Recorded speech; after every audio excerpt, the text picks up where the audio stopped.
कौसल्या सुप्रजा रामपूर्वा सन्ध्या प्रवर्तते उत्तिष्ठ नरशार्दूला कर्तव्यम् दैवमाह्निकम् कौसल्या सुप्रजा रामपूर्वा सन्ध्या प्रवर्तते उत्तिष्ठ नरशार्दूला कर्तव्यम् दैवमाह्निकम् उत्तिष्ठोत्तिष्ठ गोविन्द उत्तिष्ठ गरुडध्वज उत्तिष्ठ कमलाकान्ता त्रैलोक्यम् मङ्गलम् कुरु उत्तिष्ठोत्तिष्ठ गोविन्द उत्तिष्ठ गरुडध्वज उत्तिष्ठ कमलाकान्ता त्रैलोक्यम् मङ्गलम् कुरु मातः समस्त जगताम् मधुकैटभारेः वक्षो विहारिणि मनोहर दिव्यमूर्ते श्रीस्वामि निःश्रित जनप्रिय दानशीले श्रीवेङ्कटेश दयिते तव सुप्रभातम् मातः समस्त जगताम् मधुकैटभारेः वक्षो विहारिणि मनोहर दिव्यमूर्ते श्रीस्वामि निःश्रित जनप्रिय दानशीले श्रीवेङ्कटेश दयिते तव सुप्रभातम् तव सुप्रभातमरविन्दलोचने भवतु प्रसन्न मुख चन्द्रमण्डले विधिशङ्करेन्द्र वनिताभिवन्दिते वृषशैलनाथ दयिते दयानिधे अत्र्यादि सप्त ऋषयः समुपास्य सन्ध्याम् आकाश सिन्धु कमलानि मनोहराणि आदाय पादयुगमर्चयितुम् प्रपन्नाः शेषाद्रिशेखर विभो तव सुप्रभातम् पञ्चाननाब्ज भव षण्मुख वासवाद्याः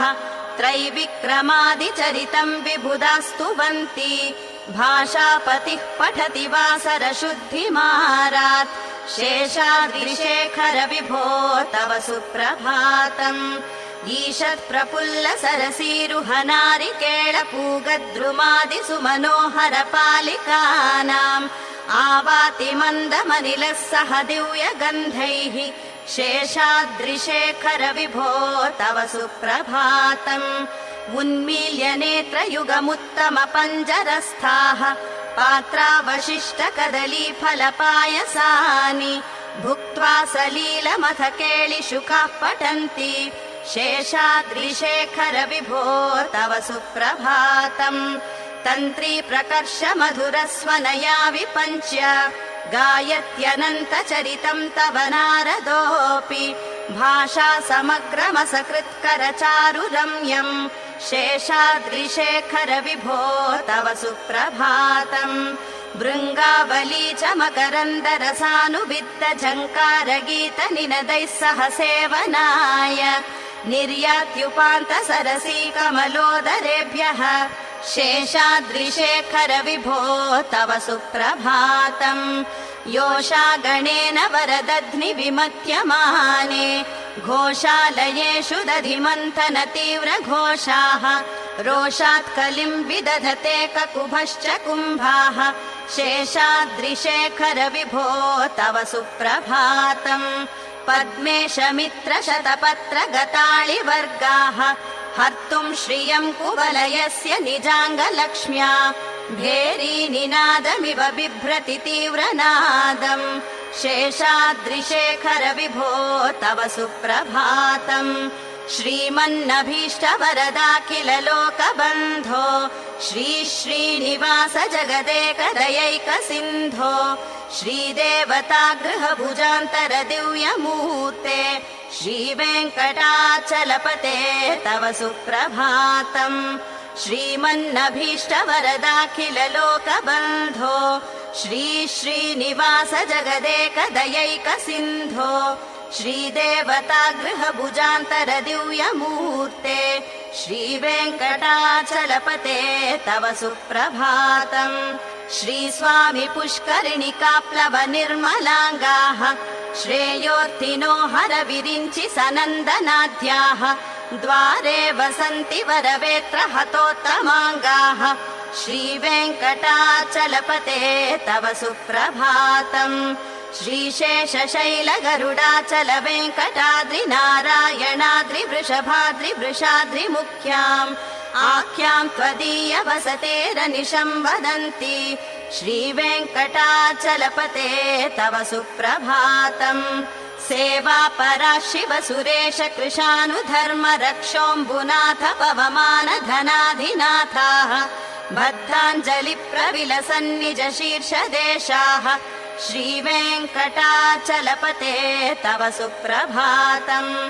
धाटीषु ते विहगराज मृगादिराज नागादिराज गजराज हयादिराजाः स्वस्वाधिकार महिमाधिकमर्थयन्ते श्रीवेङ्कटाचलपते तव सुप्रभातम् सूर्येन्दुभौम बुधवाक्पति काव्य सौरिः स्वर्भानुकेतु दिविशत् परिषत् प्रधानाः त्वद्दासदास चरमावधिदासदासाः श्रीवेङ्कटाचलपते तव सुप्रभातम् त्वत्पादधूलिभरितः स्फुरितोत्तमाङ्गाः स्वर्गापवर्ग निरपेक्ष निजान्तरङ्गाः कल्पागमाकलनया कुलतां लभन्ते श्रीवेङ्कटाचलपते तव सुप्रभातम् त्वद्गोपुराग्रशिखराणि निरीक्षमाणाः स्वर्गापवर्ग पदवीं परमां श्रयन्तः मर्त्या मनुष्य भुवने मतिमाश्रयन्ते श्रीवेङ्कटाचलपते तव सुप्रभातम् श्रीभूमिनायक दयादिगुणामृताब्धे देवादिदेव जगदेक शरण्यमूर्ते श्रीमन्ननन्त गरुडादिभिरर्चिताङ्घ्रे श्रीवेङ्कटाचलपते तव सुप्रभातम् श्रीपद्मनाभ पुरुषोत्तम वासुदेव वैकुण्ठ माधव जनार्दन चक्रपाणे श्रीवत्स चिह्न शरणागत पारिजात श्रीवेङ्कटाचलपते तव सुप्रभातम् कन्दर्पदर्प हर सुन्दर दिव्यमूर्ते कान्ताकुचाम्बुरुह कुड्मललोल दृष्टे कल्याण निर्मल गुणाकर दिव्यकीर्ते श्रीवेङ्कटाचलपते तव सुप्रभातम् मीनाकृते कमठकोल नृसिंहवर्णिन् स्वामिन् परश्वत तपोधन रामचन्द्र शेषांश राम यदुनन्दन कल्किरूप श्रीवेङ्कटाचलपते तव सुप्रभातम् येलालवङ्ग घनसार सुगन्धितीर्थम् दिव्यम् वियत्सरसि हेम घटेषु पूर्णम् धृत्वाद्य वैदिक शिखामणयः प्रहृष्टाः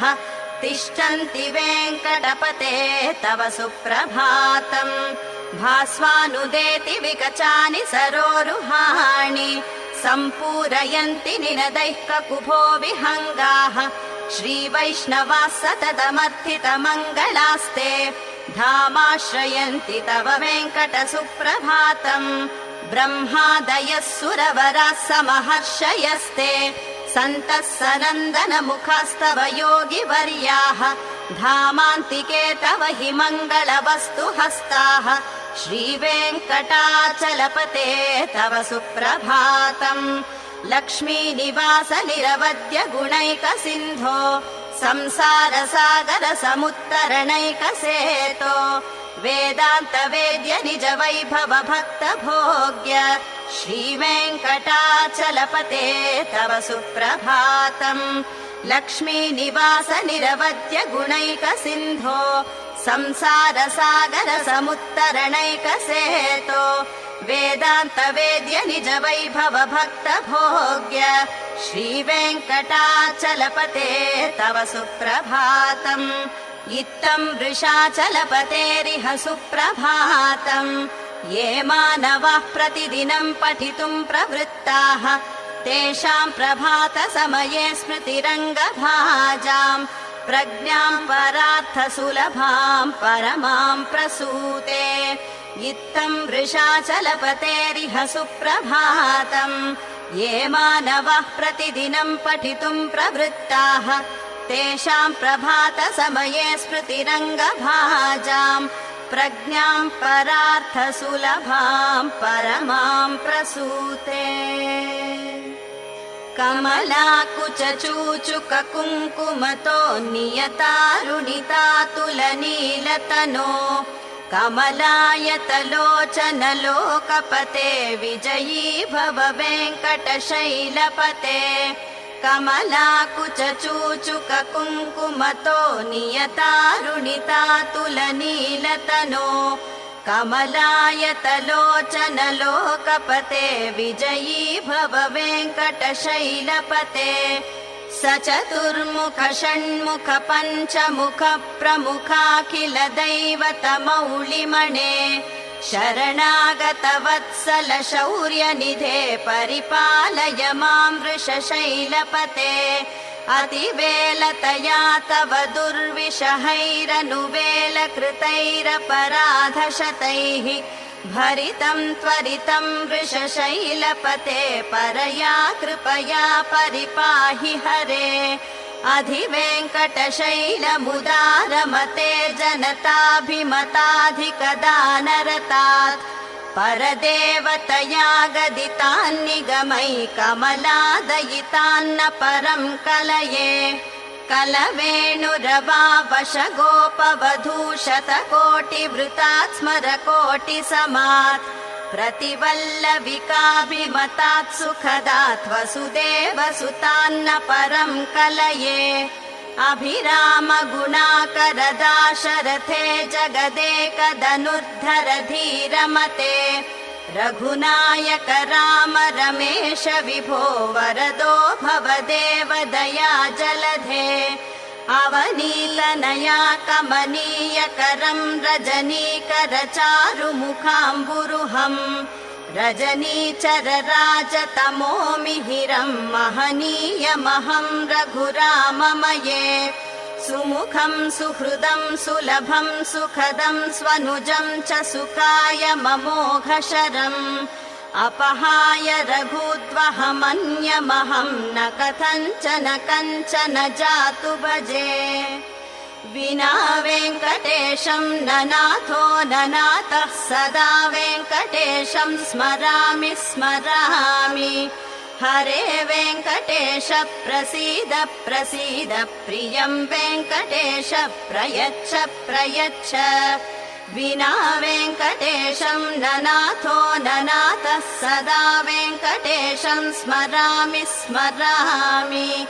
हरे वेङ्कटेश प्रसीद प्रसीद प्रियं वेङ्कटेश प्रयच्छ प्रयच्छ अहं दूरतस्ते पदाम्बोजयुग्म प्रणामे च यागत्य सेवां करोमि सकृत्सेवया नित्यसेवाफलं त्वं प्रयच्छ प्रयच्छ प्रभो वेङ्कटेश अज्ञानिना मया दोषानशेषान् विहितान् हरे क्षमस्वत्वं शेषशैलशिखामणे अज्ञानिना मया दोषानशेषान् विहितान् हरे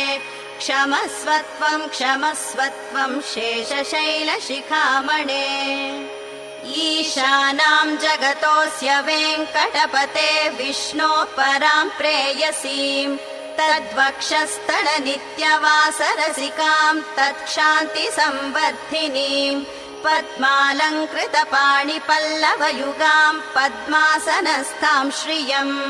वात्सल्यादिगुणोज्ज्वलां भगवतीं वन्दे जगन्मातरम्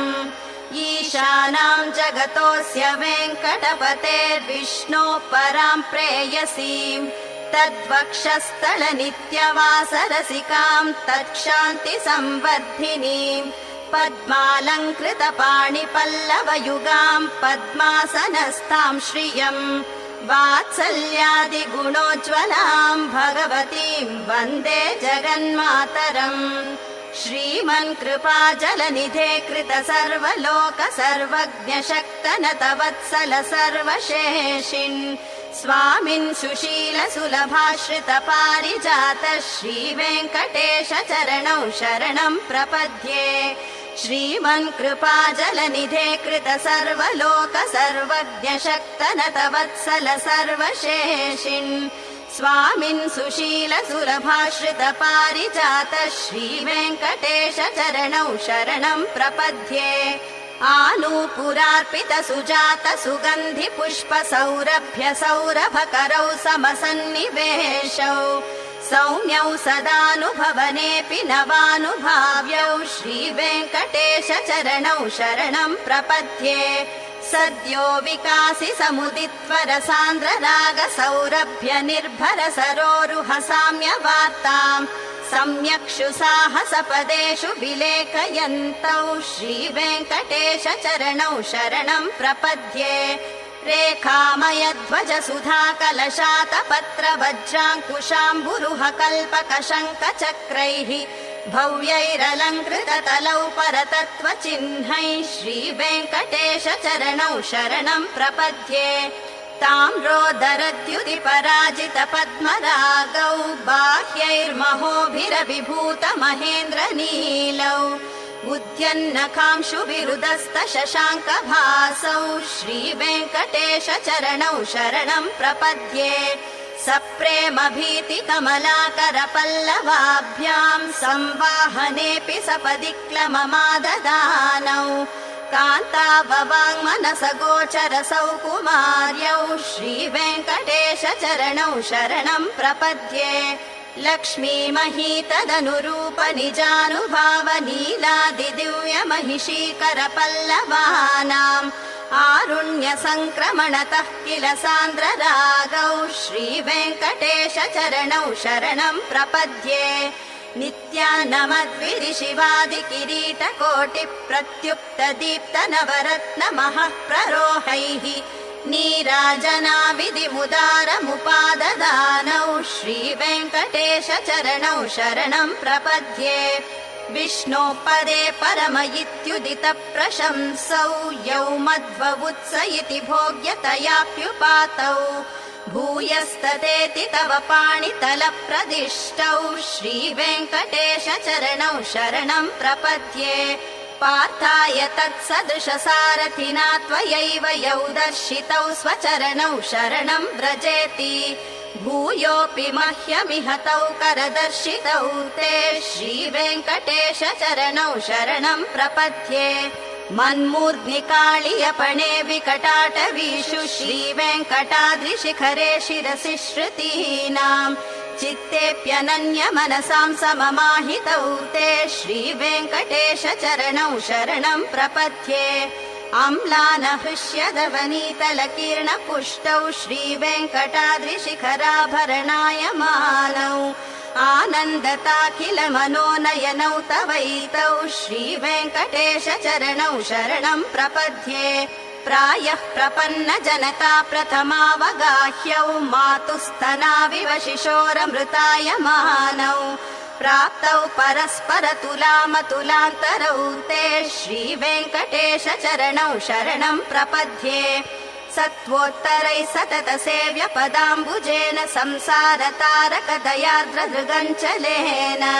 सौम्योपयन्तृमुनिना मम दर्शितौ ते श्रीवेङ्कटेश चरणौ शरणं प्रपद्ये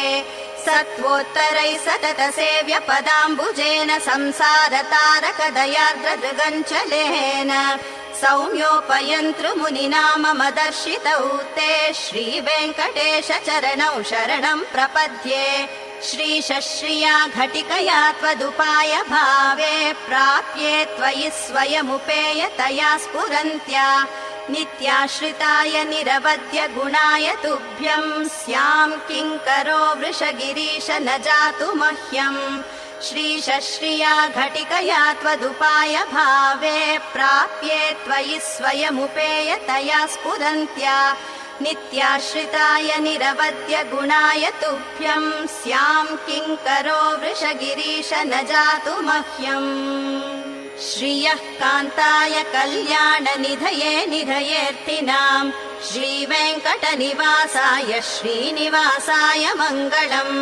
श्रियः कान्ताय कल्याण निधये निधयेऽर्थिनाम् श्रीवेङ्कटनिवासाय श्रीनिवासाय मङ्गलम् लक्ष्मी सविभ्रमालोक सुभ्रू विभ्रम चक्षुषे चक्षुषे सर्वलोकानां वेङ्कटेशाय मङ्गलम् श्रीवेङ्कटाद्रिशृङ्गाग्रमङ्गलाभरणाङ्ग्रये मङ्गलानां निवासाय श्रीनिवासाय मङ्गलम् सर्वावयव सौन्दर्य सम्पदा सर्वचेतसां सदा सम्मोहनायास्तु वेङ्कटेशाय मङ्गलम् नित्याय निरवध्याय सत्यानन्दचिदात्मने सर्वान्तरात्मने श्रीमद्वेङ्कटेशाय मङ्गलम् स्वतः सर्वविदे सर्वशक्तये सर्वशेषिणे सुलभाय सुशीलाय वेङ्कटेशाय मङ्गलम् परस्मै ब्रह्मणे पूर्णकामाय परमात्मने प्रयुञ्जे परतत्त्वाय वेङ्कटेशाय मङ्गलम्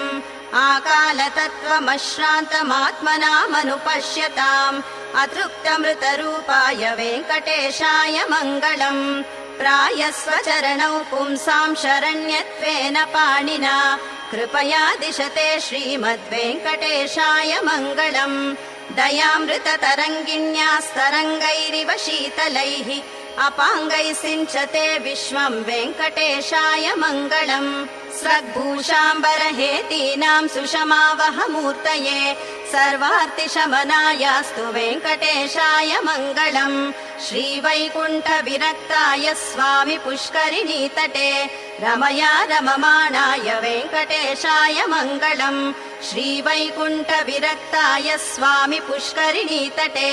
रमया रममाणाय वेङ्कटेशाय मङ्गलम्